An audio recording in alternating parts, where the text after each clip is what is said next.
Welcome to my channel Nora kitchen. Tomato rasam చేస్తున్నాను. చాలా టేస్టీగా ఉంటుంది. చాలా సింపుల్గా తయారైపోతుంది. ఫస్ట్ టైం నా ఛానల్ చూస్తున్నట్టయితే లైక్ చేయండి. ఈ టమోటా రసం తయారీ విధానం చూద్దాం. టమోటాలు శుభ్రంగా కడిగి ఇలా కుక్కర్లో నీళ్ళేసి టమోటా ముక్కలుగా కట్ చేసుకొని చింతపండు కల్లుప్పు వేసుకోవాలి. ఇలా కుక్కరు మూత తీసుకొని మూత పెట్టుకోవాలి. 3 విజిల్లు తర్వాత కుక్కర్ మూత ఓపెన్ చేసి రసాన్ని పక్కకు వంపుకొని ఇలా మెత్తగా రుద్దుకోవాలి. టమోటా చింతపండును చూడండి, బాగా సాఫ్ట్గా అయిపోయాయి కాబట్టి ఇలా మెదిగిపోతాయి. ఇలా రుద్దుకోవాలి.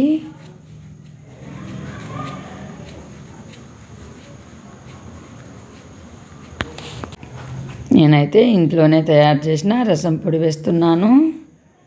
ఇప్పుడు నీళ్ళు వేసుకోవాలి. పక్కకు ఉడికించిన నీళ్ళు వంపేసాము కదా, ఇలా రసము పక్కన పెట్టుకోవాలి. కలిపుకొని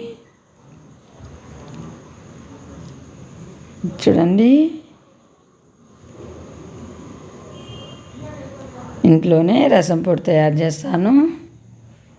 నేనైతే ఛానల్లో పెద్ద వీడియోలో ఉంది చూడండి. చాలా టేస్టీగా ఉంటుంది రసం పొడి. కుక్కర్ పెట్టి ఆయిల్ వేసుకోవాలి. ఆయిల్ బాగా హీట్ కావాలి. ఆయిల్ బాగా హీట్ అయ్యాక ఎర్రగడ్డలు, కరివేపాకు, తెల్లగడ్డ పాయలు, తర్వాత గింజలు వేసుకొని ఇలా వేయించుకోవాలి. నేనైతే మంట లో ఫ్లేమ్లో పెట్టి వేయించుతున్నాను. ఇలా వేయించుకోవాలి. చూడండి, రసం పొడి కావాలనుకుంటే ఛానల్లో ఉంది, చూసి పెద్ద వీడియోలో ట్రై చేయండి. చాలా టేస్టీగా ఉంటుంది రసం. చూడండి, టమోటాల రసం చాలా టేస్టీగా ఉంటుంది. తెల్లగడ్డలు ఏగాయి కాబట్టి కాస్త ఇలా పగలగొడుతున్నాను.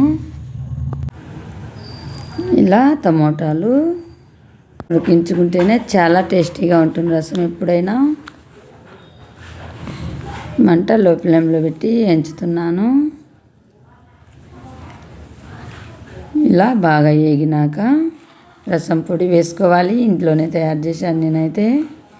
చాలా టేస్టీగా ఉంటుంది రసం. ఇలా రసం పొడి వేసుకొని వేయించుకోవాలి.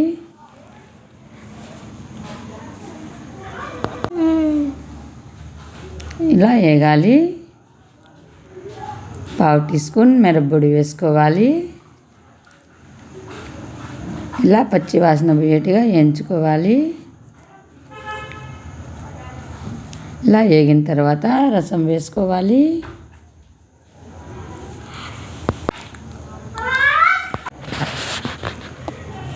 ఇలా కలిపుకోవాలి.